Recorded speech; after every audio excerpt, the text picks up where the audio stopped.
할렐루야, 함께 하신 주님을 찬양합니다. 오늘 같이 나눌 하나님의 말씀, 미가서 4장 1절로 13절까지의 말씀을 통하여 최후의 승리를 믿으며 라는 제목으로 같이 나누기를 원합니다.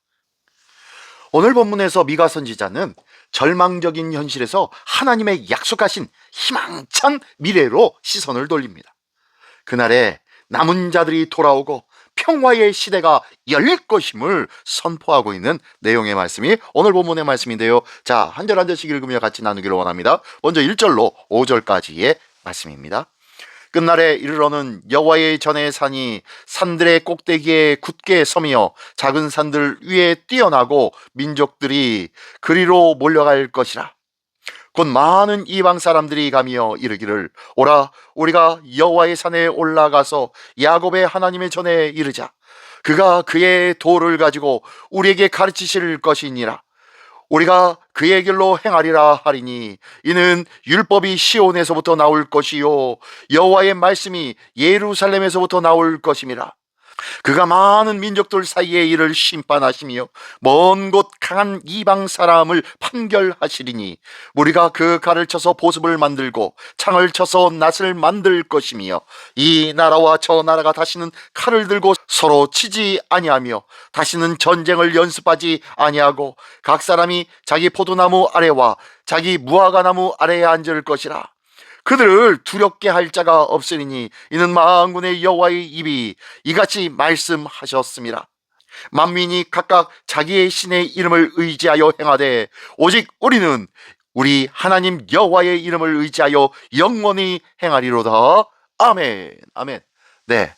1절부터 5절까지 첫 번째 단락에서는요, 선지자 미가는 앞으로 있을 그 끝날에 말일에 일어날 하나님의 회복의 은혜를 바라보고 선포하고 있습니다. 여호와의 전이 산 꼭대기에 굳게 서고 열방이 그곳으로 몰려와서 하나님의 율법과 말씀을 배우게 될 것이라고 선포합니다. 하나님께서 민족들 사이를 심판하시고 또한 분쟁을 그치게 하심으로 칼을 쳐서 보습을 만들고 창을 쳐서 낫을 만드는 참된 평화가 임할 것이라고 선포합니다. 각 사람이 자기 포도나무와 무화과나무 아래 앉아 두려움이 없는 기쁨과 평강만이 있는 참 복된 모습이 보여지고 있는 내용의 말씀입니다. 그렇습니다. 하나님의 통치가 회복될 때에 비로소 임하는 참된 평화를 보여주고 있습니다. 이 평화는 인간의 외교나 군사력에서 나오는 것이 아니라 하나님의 입에서 나오는 말씀으로 하나님의 공의가 열방을 다스릴 때 주어지는 평화인 것입니다. 또한 이 평화는 단지 이스라엘에만 위한 것이 아니라 모든 민족들이 하나님께 나아오는 보편적인 구원, 전 우주적인 구원을 비전으로 삼고 있는 것이에요. 오늘의 우리 믿음의 성도들은 이 세상의 불안과 경쟁 속에서 칼을 더 날카롭게 만들고 또한 더욱더 높은 곳에 이르기 위하여 남을 짓밟고 그 위에 서고자 하는 유혹을 받는 시대에 살고 있습니다. 그러나 하나님은 우리를 말씀으로 다스림 받는 삶, 그리고 그 말씀으로 인한 참 평화를 만들어내는 백성으로 우리를 부르셨다는 것을 기억하십시오. 우리의 가정, 우리의 교회, 우리의 일상의 모든 자리에서 하나님의 말씀을 삶의 기준으로 삼고 살아갈 때에 갈등을 키우는 말과 행동이 아니라 하나님의 신령하고 복된 화평을 선택하며 전하며 증가하며 살아가는 삶, 이 귀한 삶의 주인공이 될 줄 믿습니다. 오늘도 이 귀한 삶을 위하여 부르심을 받은 우리 모두가 되시기를 예수님의 이름으로 축원합니다. 네, 계속해서 6절부터 13절 끝까지의 말씀입니다. 여호와께서 말씀하시되 그날에는 내가 저는 자를 모으며 쫓겨난 자와 내가 환난 받게 한 자를 모아 발을 저는 자는 남은 백성이 되게 하며 멀리 쫓겨났던 자들이 강한 나라가 되게 하고 나 여호와가 시온산에서 이제부터 영원까지 그들을 다스리리라 하셨나니 너 양떼의 망대여 딸 시온의 산이여 이전 권능 곧 딸 예루살렘의 나라가 네게로 돌아오리라. 이제 네가 어찌하여 부르짖느냐? 너희 중에 왕이 없어졌고 내 모사가 죽었으므로 네가 해산하는 여인처럼 고통함이냐? 딸 시온이여 해산하는 여인처럼 힘들여 나을지어다. 이제 내가 성읍에서 나가서 들에 거주하며 또 바벨론까지 이르러 거기서 구원을 얻으리니 여호와께서 거기서 너를 네 원수들의 손에서 속량하여 내시리라. 이제 많은 이방 사람들이 모여서 너를 치며 이르기를 시온이 더럽게 되며 그것을 우리 눈으로 바라보기를 원하노라 하거니와 그들이 여호와의 뜻을 알지 못하며 그의 계획을 깨닫지 못한 것이라. 여호와께서 곡식단을 타작마당에 모음같이 그들을 모으셨나니 딸 시온이여 일어나서 칠지어다. 내가 네 뿔을 무쇠 같게 하며 네 굽을 놋 같게 하리니 네가 여러 백성을 쳐서 깨뜨릴 것이라. 네가 그들의 탈취물을 구별하여 여호와께 드리며 그들의 제물을 온 땅에 주께 돌리리라. 아멘. 아멘.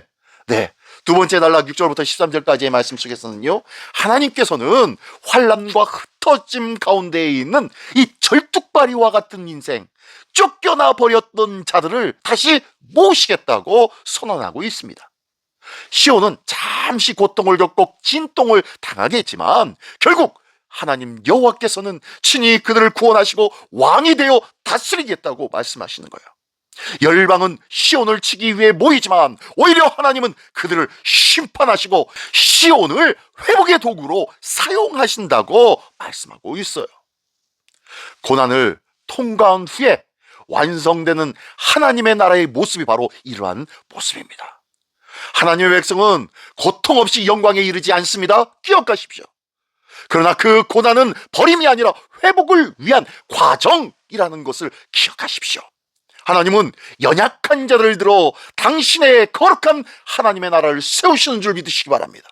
결국 역사의 주권은 세계적으로 강한 힘을 가지고 있는 그 어떤 열방이 아니라 여호와 하나님께 있음을 분명히 드러내 보여주고 있다는 것이에요. 우리 믿음의 성도 역시 이 고난의 시간 속에서 쉽게 낙심할 수도 있습니다. 그러나 하나님은 지금의 아픔을 통해서 우리를 다듬으시고 장차 하나님의 영광에 아름답고 복된 도구로 사용하신다고 말씀하시는 거예요. 그러므로 우리는 고난 중에도 내 자신을 포기하지 않기를 원합니다. 하나님께서 이루실 회복과 승리를 끝까지 신뢰하며 믿음의 자리를 굳건하게 지켜나가는 삶을 살아야 할 줄 믿습니다. 이 귀한 복된 은혜의 삶의 주인공이 되는 우리 모두가 되시기를 예수님의 이름으로 축원합니다. 기도하겠습니다. 전능하신 주님 감사합니다. 말씀으로 우리를 다스리시고 참된 평화를 주시는 주님을 신뢰하게 하여 주시옵소서. 고난의 시간 속에서도 회복을 이루실 주님의 손길을 간절히 바라보게 하여 주시고 오늘도 하나님의 나라를 소망하며 믿음으로 한순간을 이겨내며 살아가는 복된 하나님의 자녀로 살게 하여 주시옵소서. 오늘도 붙잡아 주시고 새롭게 하시고 거룩하게 하여 주실 우리 주 예수 그리스도의 이름으로 감사하며 기도드리옵나이다. 아멘.